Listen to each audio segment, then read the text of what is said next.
Dengan eco farming hasil bumi melimpah. Berkat eco farming petani hidup berkah. Karena eco farming bumi pun subur, petani makmur, jaya Indonesia.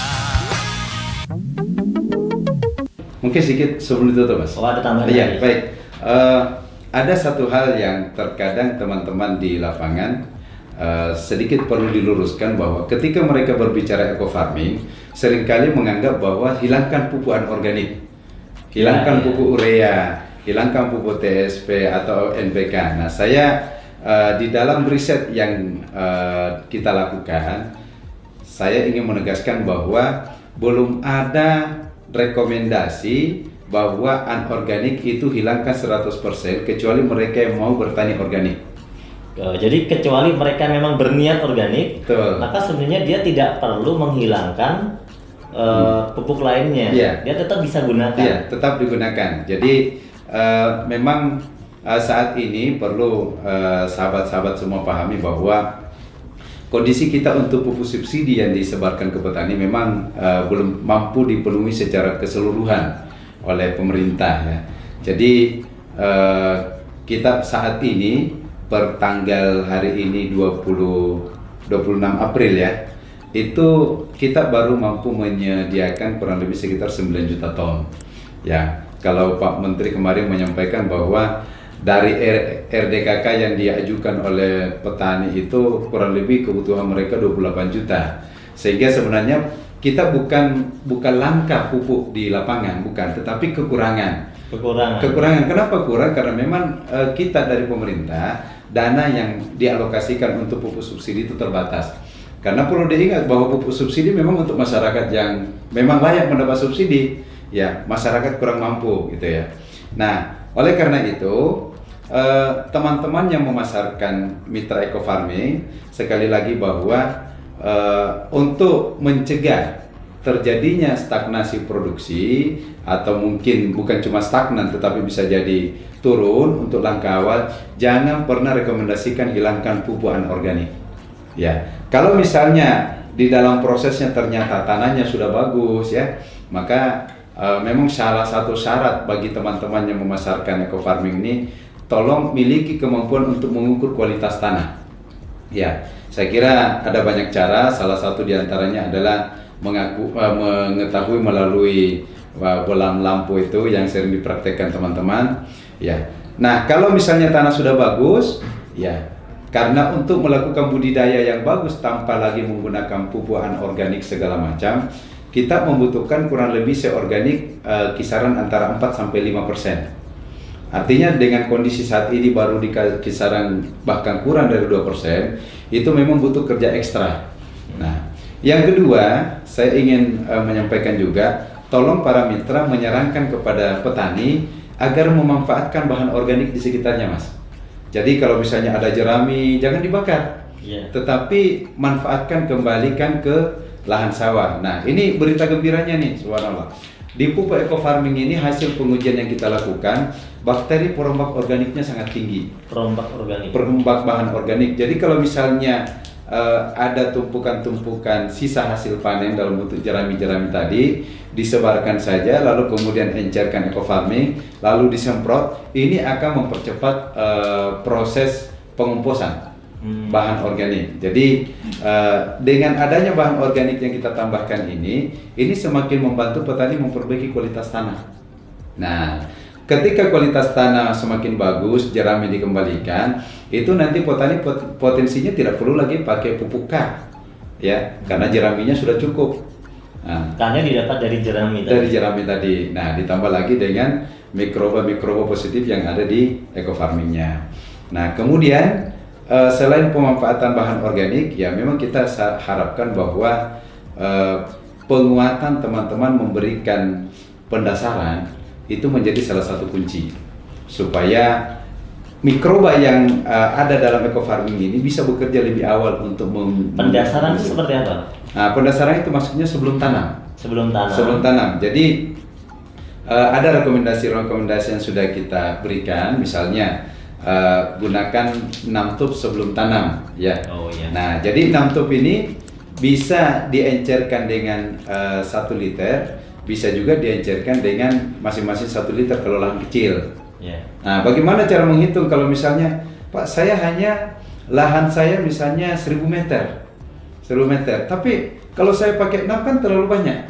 Yeah. Nah, jadi caranya 1000 meter ini, 1 tub ini kita encerkan, lalu kemudian setiap 1 tangki itu dikali 50. Jadi kalau misalnya 6 tub berarti 6 kali 50, berarti ada 300 mili.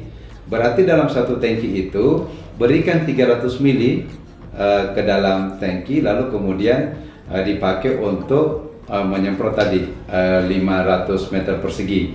Jadi kalau dia hanya 1000 meter, berarti kita hanya butuh 2 tangki. Bisa juga ya dengan dibagi lebih mudah, misalnya kalau 1 hektar itu kan 6. Iya. Kalau 5,5 hektar berarti 3. Iya. Betul. Ya kan? Lebih Iya. mudah, kita cukup gunakan 3. Iya. Artinya bisa dibagi eco farmingnya. Iya, betul. Bisa. Nah, tadi kalau misalnya lahannya kurang dari setengah hektar, tadi saya contohkan 1000 meter kan? Berarti 1,5. Nah, dia hanya menggunakan 1000 meter, dia hanya butuh 600 mili, Mas. 600 mililiter untuk setelah diencerkan yang 1 liter itu dia pakai 600 mili untuk pendasaran di tanah. Nah, saya kira mungkin itu. Kemudian tambahan ini, berarti Iya. kan tadi kan dikatakan bahwa pengurai organiknya kan sangat kuat, sangat Iya. tinggi kan.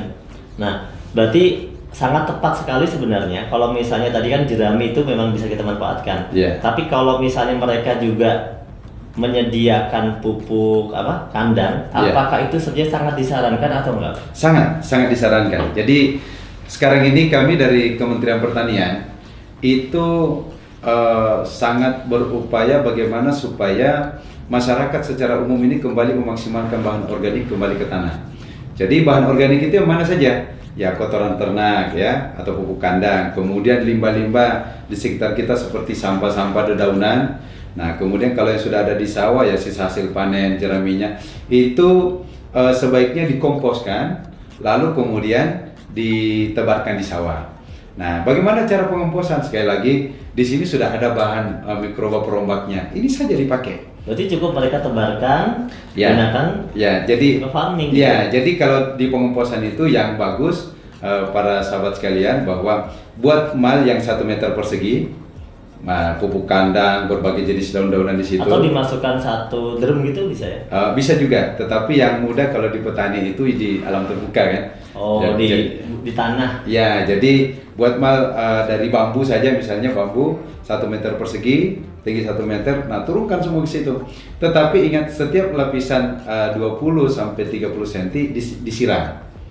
Nah, jadi kita secara berlapis setiap 20 sampai 30 cm siram sampai ketinggian 1 meter. Habis itu, setelah itu kemudian tutup dengan plastik rapat. Nah, nanti 1 minggu kemudian dia sudah akan turun, volumenya akan turun. Nah, biasanya 3 minggu dia sudah bisa dipakai. Kira-kira berapa eco farming yang bisa kita gunakan? Sebenarnya standar untuk kita menggunakan ini di dalam 1 kali aplikasi. Untuk kompos tadi loh maksudnya? Ya, itu kita bisa gunakan untuk 1 ton.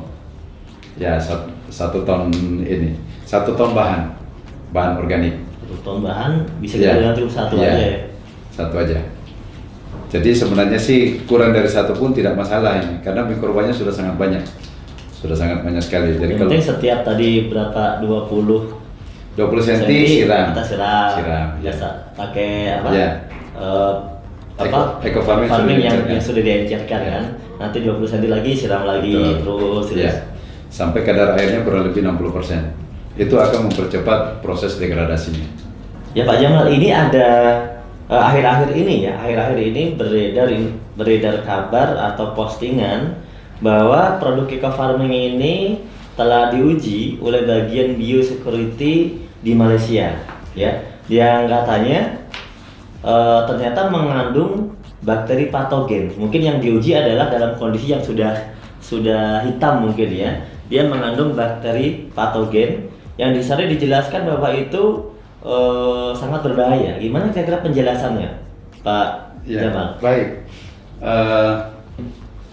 dari apa yang kami terima bahwa di antara bakteri-bakteri yang dinyatakan terdapat di dalam produk ini, ya seperti tadi bahwa ada potensi ini yang masih kemasan lama ya, yang mungkin kan masuk, itu saya dapatkan ada Bacillus lisaniformis.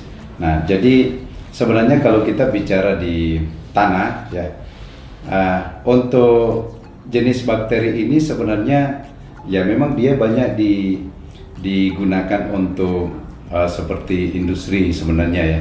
Nah, tapi kalau misalnya di tanah ini sangat dia akan sangat membantu ya dalam hal untuk membentuk spora dan memberikan kontribusi untuk siklus nutrisi. Jadi sebenarnya kalau saat digunakan di tanah digunakan diaplikasikan di pemupukan itu ini tidak jadi masalah. Enggak. Cuma dia berbahayanya kalau terhadap manusia gitu. Ya. Nah, jadi kalau di tanah memang ini salah satu jenis mikroba yang dibutuhkan. Jadi di tanah pasti banyak ya? Ya. Udah umum gitu ya? Banyak betul. Nah, jadi dia sebenarnya sangat berkontribusi untuk siklus nutrisi dan dia memiliki aktivitas anti jamur sebenarnya mikroba ini. Nah, kemudian yang kedua kita juga mendapatkan informasi bahwa di situ ada Bacillus pumilus ya. Nah, jadi ini sebenarnya dalam beberapa penelitian yang kami dapatkan bahwa dia mampu mensekresikan enzim selulosa untuk mendegradasi selulosa menjadi glukosa. Jadi dia sangat penting juga khususnya dalam proses fermentasi juga sangat bagus. Nah, kemudian juga dari hasil penelitian oleh saudara Indrawan, dia menjelaskan bahwa manfaat dari fermentasi kotoran sapi dengan menggunakan Bacillus pumilus untuk menambahkan ketersediaan nutrien melalui kultur. Artinya ada penambahan nutrien, ada penambahan nutrisinya. Nah, jadi kembali lagi bahwa kalau ini diaplikasikan di bidang pertanian, itu masih banyak sisi-sisi positif yang bisa kita ambil. Ya, kecuali kalau dimakan ya. Nah, ya kecuali kalau dimakan, dikonsumsi, ini nggak boleh ya. Nah, tidak direkomendasikan. Nah, kira gitu, Mas Nur, terkait dengan informasi mikroba yang dianggap mengganggu tadi. Ya. Terima kasih. Jadi intinya berarti kalaupun ini ditemukan mikroba atau bakteri semacam ini, sebenarnya ini juga dibutuhkan ketika dalam proses pertanian itu. Ya. Ya, jadi ini tidak menjadi masalah sebenarnya. Ya. Namun ketika dia mengatakan ini adalah berbahaya terhadap manusia, ya memang betul kalau ini dikonsumsi gitu ya. Mungkin dikonsumsi manusia gitu ya. Berarti ini, dan kami memang tidak disarankan untuk ini dikonsumsi karena ini pupuk bukan makanan. Gitu. Ya gitu, Mas Nur. Terima kasih Pak Jamal atas waktunya. Sama-sama. Insya Allah nanti kita ketemu lagi di lain kesempatan. Siap, Insya Allah. Buat mitra-mitra semuanya, demikian hasil sharing-sharing kita bersama Pak Jamal. Selamat mendapatkan pengetahuan baru dan jangan lupa belajar terus dan belajar terus. Salam sukses, eco farming, lahan subur, petani makmur. Dengan eco farming, hasil bumi melimpah. Berkat eco farming, petani hidup berkah. Karena eco farming, bumi pun subur, petani makmur. Jaya! Terima kasih banyak.